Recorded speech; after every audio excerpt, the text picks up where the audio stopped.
The Supreme Court on Monday put an end to a legal battle over the Obama administration's net neutrality rules, refusing to hear an appeal of a lower court ruling that upheld the 2015 regulations.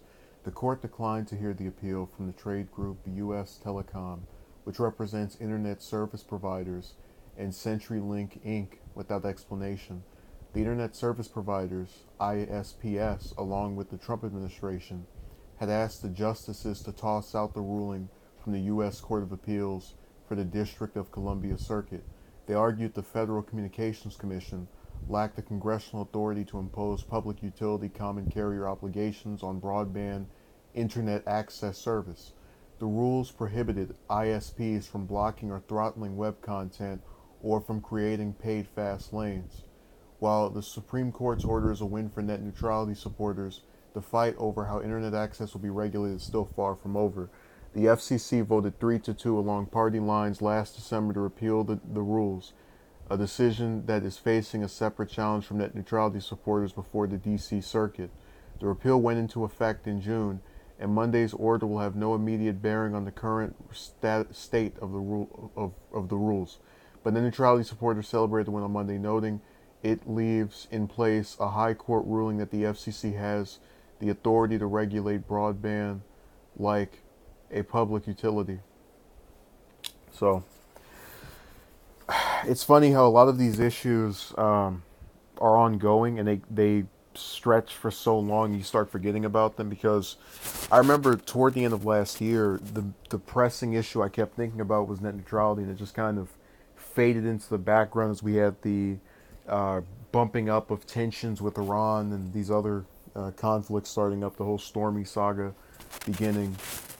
But it's another one of those pressing topics that people, if they knew more about, would be in favor of, and opposed to the FCC trying to play this game of, all the regulations are destroying internet freedom. No, the regulation was you can't have service providers go and charge you extra for a faster lane while purposely slowing up the other one, or messing with websites that they don't like the content of.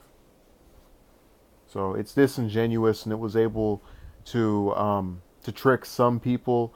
Admittedly, not as many as I've seen for other issues, because a lot of people, I think, with the internet admit to not being, I don't want to say sophisticated on it, but when you tell them this topic, usually they'll admit that they don't know much about it. It's a lot less like the kind of, you see this, so what you're seeing must be true. I don't believe you when you say 76% of Americans live paycheck to paycheck because I just got a pay raise. Like, yeah, but that's still not the aggregate. So it's another frustrating part of the saga. We have to go and figure out how to not become so complacent with how things are that nothing changes. And it's hard to sit around and pretend as if the Supreme Court thing wasn't an everlasting mark on American policies. Obviously, people talked about Kavanaugh and the allegations against him, but very few people talked about the 87% of his judicial opinions siding with corporations, which is one of the bigger problems we're going to have if we try to get Citizens United or anything else through the Supreme Court. That's almost become a frustrating part of the judicial branch, just out of all of the different branches. That is the part I find the most frustration with, because now every time I see a story having to do with them, I'm thinking, oh man, who's gonna cast a deciding vote that screws everything up again? And luckily we haven't had that today, so it's good. We need to bring back attention to the FCC and the Jeet Pie.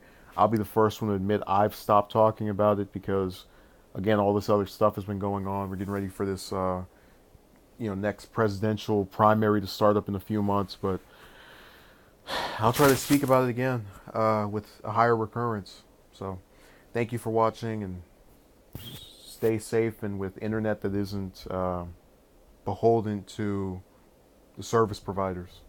and the Supreme Court's decided to help us do that.